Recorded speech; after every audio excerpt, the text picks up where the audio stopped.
Hey everybody, third installment of me writing music, composing, or arranging, one of those things.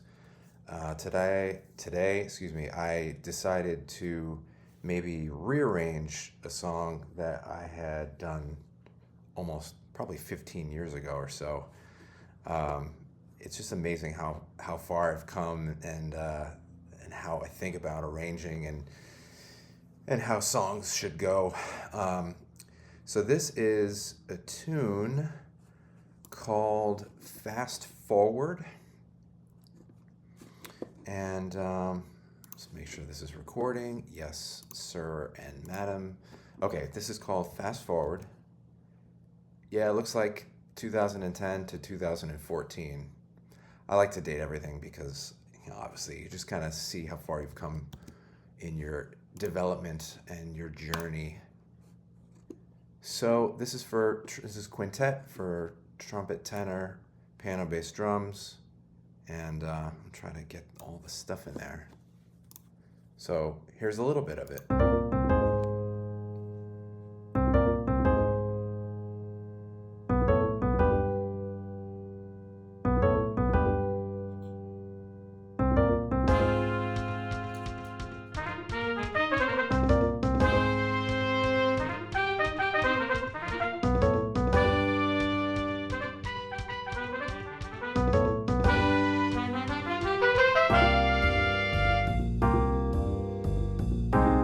Okay, so uh, this is fun. It's funny to me because this is definitely in an era when I was 15 years ago. So I was like 30 years old or something. So maybe I was into like fast and like a lot of notes and things like that.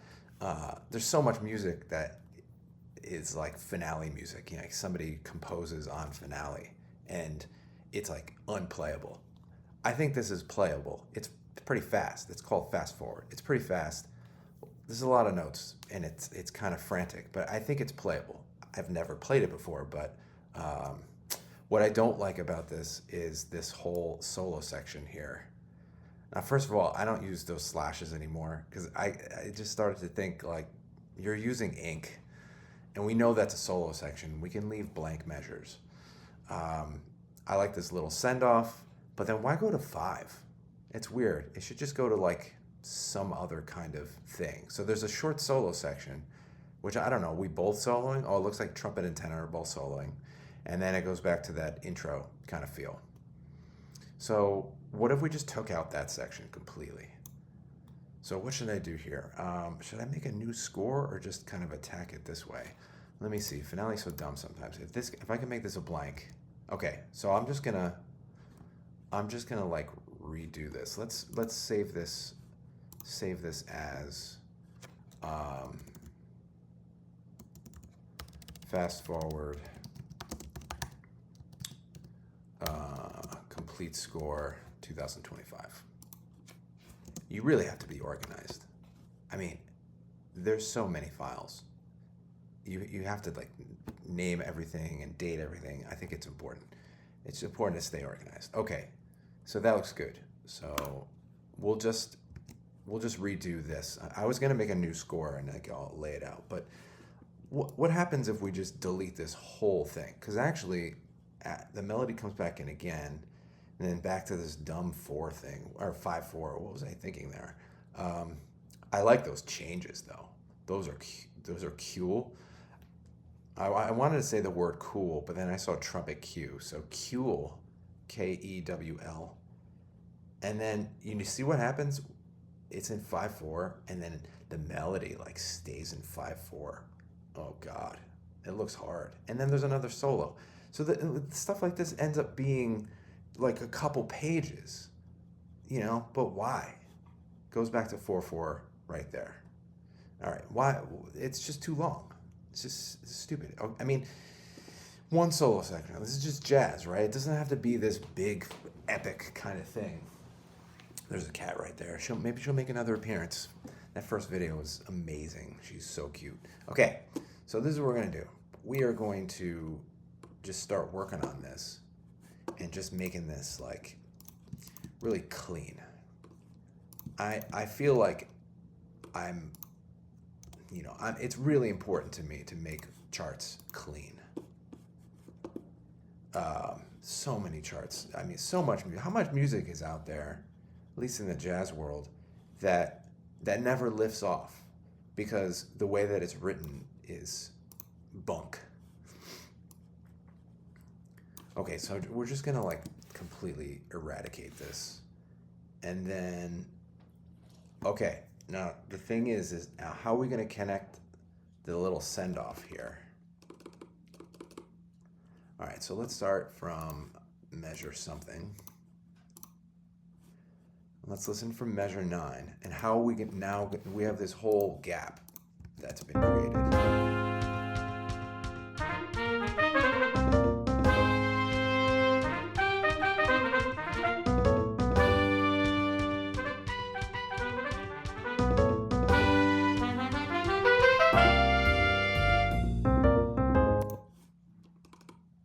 All right, what if we just? All right, I wonder what the chord is here. Okay, so we're gonna delete this. Let's start from measure 18 here. What I learned from my first recording session back in the day, this was 2009, I believe. I started writing music probably when I was just out of college. I didn't really write too much in college, a few little things. And I started writing much more out of college. So 2003, something like that, 2003, 2004. And then my first recording session was 2009. And by that time, I wrote some stuff and I arranged 1 or 2 tunes for that first record, and then everything else was an original. And actually, I don't know if anybody knows the story. Maybe somebody watching this knows the story about my first recording session. To make the story very short, all of the files were lost. The initial recording session was completely lost and deleted. Not deleted, but the person whose studio it was, his hard drive crashed and never backed up my session. So my first recording session was actually 2 separate sections, or 2 separate sessions. The first one was poof, and then the second one was way better. And it from the first one to the second one, it taught me so much about connecting sections and how, you have like a solo section and then maybe a background part, or how do you connect the melody with the first solo? I mean, does the melody just stop and then the soloist starts within the form going into the solo section, or do the horns sort of carry through and resolve on the first or the second measure of the solo section? There's just so many things to ask, and I didn't know that stuff at all. I mean, I guess I just didn't pay attention to those kind of things while listening to music. So that's a big thing. How do you connect things? How do you make things smooth? Or do you even want them to be smooth? Maybe you want this abrupt kind of thing. There's this color and this flavor, and then a new thing happens. But these are all questions that you have to ask yourself. And I'm sure that's obvious to some people, but it wasn't to me.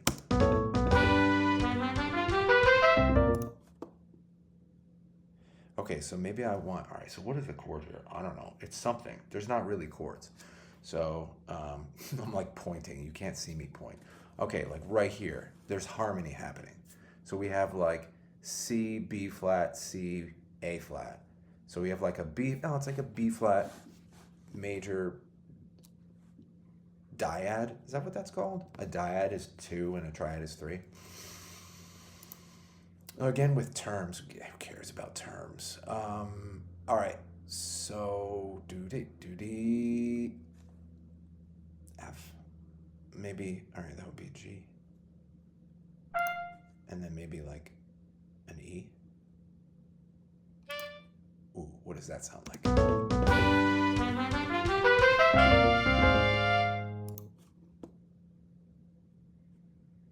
I don't know. I don't know if I like that.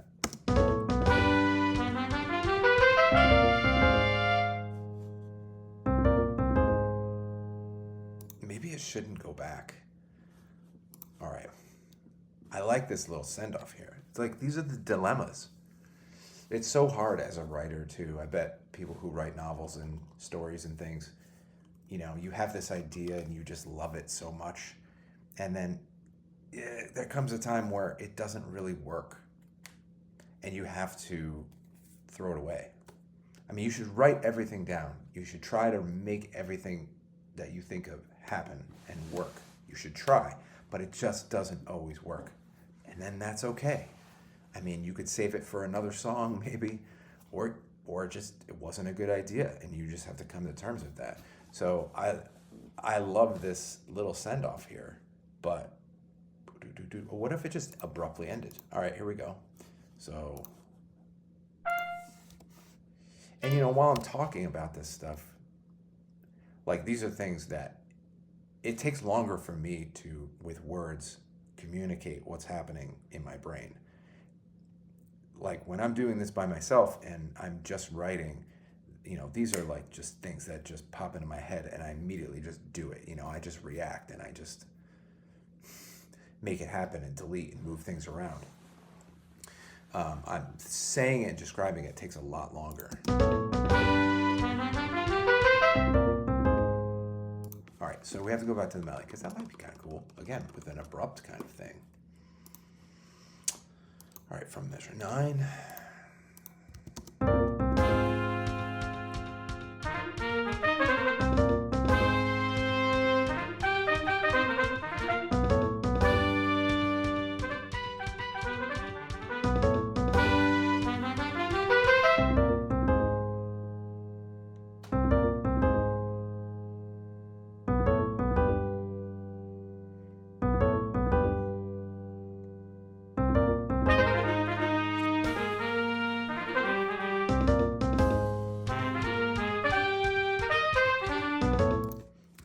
Kind of weird, right? I would love feedback.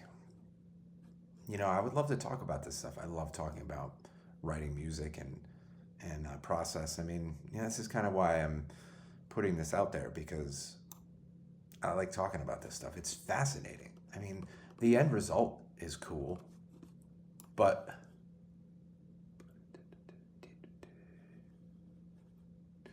man, see, I'm like, man, I don't think it works. I don't think it works. It's just, there's this gap.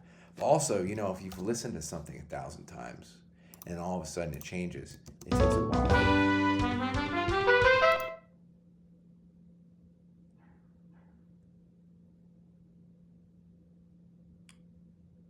All right, so we're gonna compromise here. We're gonna leave that send off, but we're gonna put some measures back in. How many measures? Maybe there'll be a piano solo, just for a minute, just 8 bars, 16 bars. I don't know.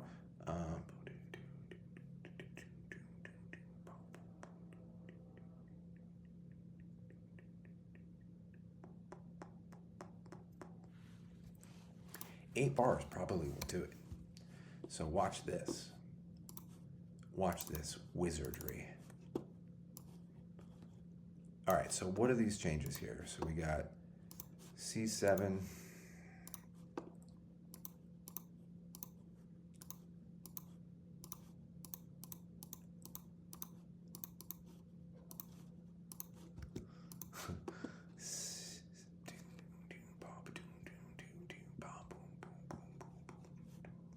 Yeah, it might be, that might be enough. C7 to A flat. Oh, there's a cat. I mean, I say it like there's a cat. There is one cat. There are not multiple cats. Oh, what's Finale gonna do here? Oh, that's pretty cool. All right, 8 measures. All right, cool, cool, cool. A flat major 7 over C.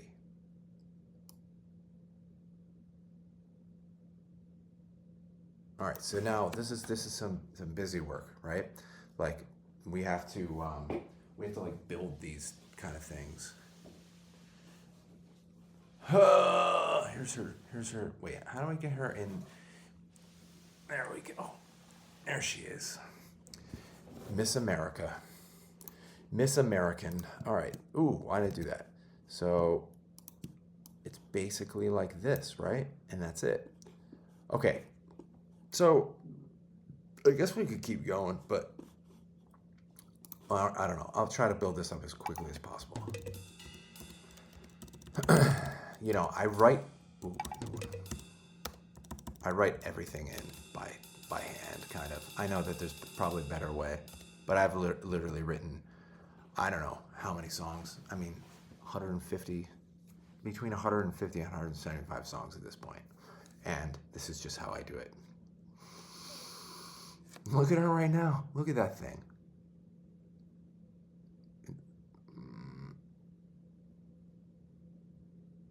Okay, sorry. So C7 sus4.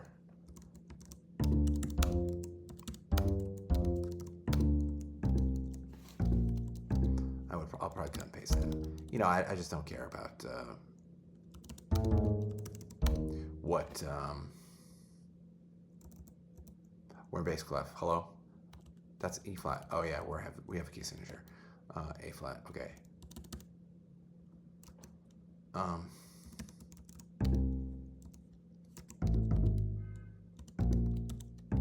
No.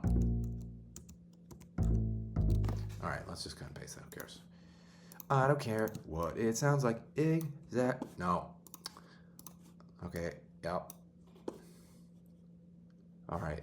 So suck.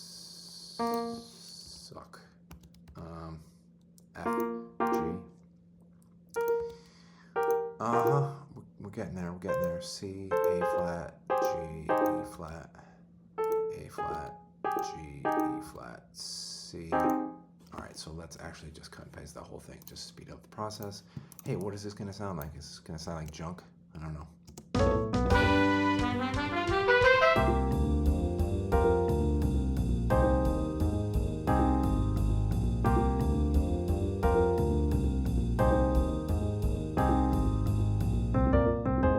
That's so much better, right? Now I can have this harmony.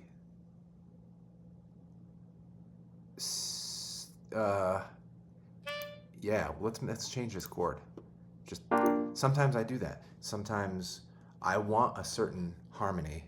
I didn't want fourths or fifths between trumpet and tenor, and so I have an E in there, but this is not a C9 chord.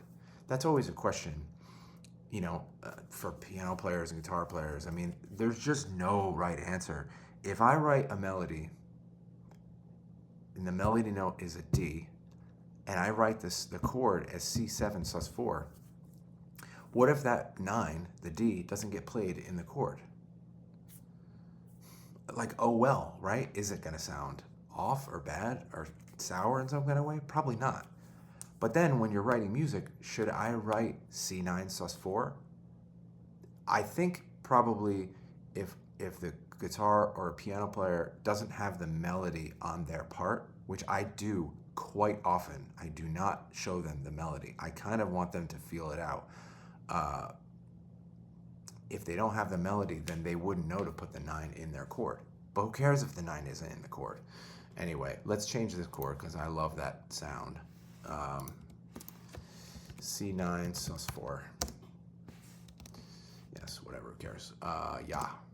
All right, let's play.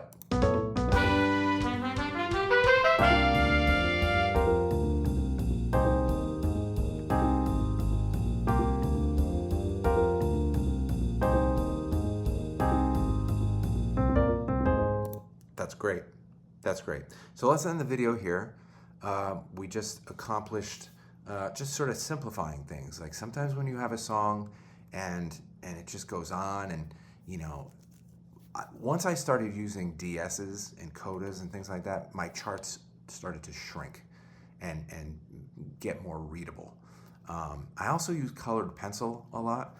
A good friend of mine from college, Ryan Cavan, he didn't teach me that, but I remember he would give me a part and there was crayon on it or something. And I was like, that's smart, because it just, little sections catch your eye. So I use colored pencil for DS coda type stuff, for repeats and repeat signs and different colors. and any writing. Like if I say something's 2 times or 4 times, I'll use a specific color. So anyway, let's stop there. Thanks for watching. Let me know if you'd like to see a song arranged by me or some kind of suggestion. Please like, share, comment, subscribe, all those things. Tell your friends, and I'll see you at the next one. Thank you.